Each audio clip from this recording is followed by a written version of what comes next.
If you're experiencing a stuck loading screen while trying to install FIFA 24, follow these steps to troubleshoot and resolve the issue. Step 1. Check system requirements. Ensure your device meets the minimum system requirements for FIFA 24. Check the official website for the specifications needed to run the game smoothly. Step 2. Restart your device. Sometimes, a simple restart can resolve loading issues.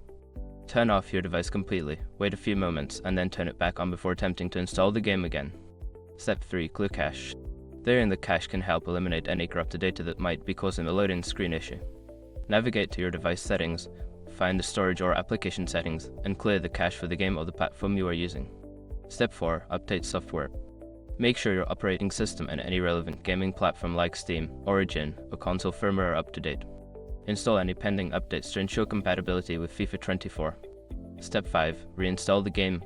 If the problem persists, uninstall FIFA 24 and then reinstall it.